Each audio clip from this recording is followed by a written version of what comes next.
আমরা যতদিন বেঁচে আছি, আমাদের এক ফোঁটা রক্ত থাকাকালীন পর্যন্ত আমরা শিউলিকে এখানে আসতে দেব না। শিউলিকে কোনো কর্মেই আমাদের জান যাবে যেন শিউলি এই এলাকায় না আসতে পারে।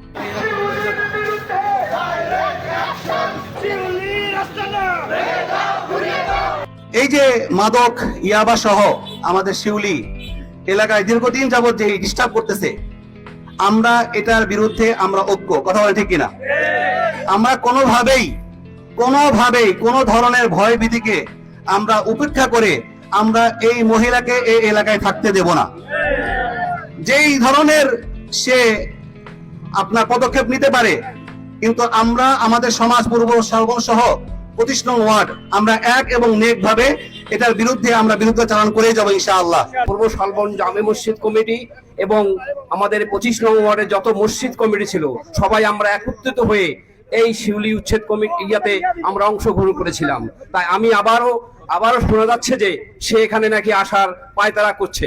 তা আমি এটা আপনাদের সামনে করে তুলে ধরতে চাই যে উনি কোনোদিনই এখানে আসতে পারবে না। যদি পারে তাহলে উনি জায়গাটা বিক্রি করতে পারে, তার বাড়ি যেহেতু তার জায়গা, সে বিক্রি করতে পারবে, সে একটা ভালো লোকের কাছে বিক্রি করে দিয়ে সে এখান থেকে চলে যাক। আমরা যতদিন বেঁচে আছি, আমাদের এক ফোঁটা রক্ত থাকাকালীন পর্যন্ত আমরা শিউলিকে এখানে আসতে দেব না। শিউলির বাসা যখন থেকে এ পর্যন্ত ওইভাবেই পড়ে আছে, কেউ দখল করে নেই, কেউ ওখানে থাকেও না, ওই বাসা ওই অবস্থায় পড়ে আছে। আমরা শিউলিকে এই আপনাদের মাধ্যমে আজকে বিশেষভাবে অনুরোধ করব যে সেজন্য এই বাসাটা বিক্রি করে। হঠাৎ করে কেউ একটা সাদা কাগজ লেগে নিয়ে আসলো যে আমি এই বাসাটা কিনছি, তাইলে তো সেটা তো দেখা যাবে আপনাদের কথা। শিউলি তো একটা পুনর্বাসন হওয়ার জন্য চেষ্টা করতেছে, তাদের দ্বারা বাড়িটা সংরক্ষণ করা, মানে পরিষ্কার পরিচ্ছন্ন করে রক্ষণাবেক্ষণ করে আবার সেই বাড়িতে ওঠার চেষ্টা করতেছে। তো মুক্তি নামে একজন লোক এবং শান্ত নামে একজন লোক আমাদের এলাকাতে আসে, তাকে আমরা বলি যে আপনারা এখানে কি করছেন, তখন সে বলে যে আমরা শিউলির বাসাটা কিনবো। তো তাকে আমরা স্পষ্টভাবে বলে দিই, ভাই আপনি যদি বাসাটা কিনতে চান তাহলে এলাকার জন্য মুরব্বী আছে তাদের সাথে বসেন, যেহেতু শিউলির জায়গা, তার জায়গা নিয়ে একটা বিশাল এলাকায় একটা হ্যাসেল আছে এবং সে যে মাদক কারবারি, সে তো দেহ ব্যবসায়ী, এটা নিয়ে বড় একটা ঝামেলা আছে।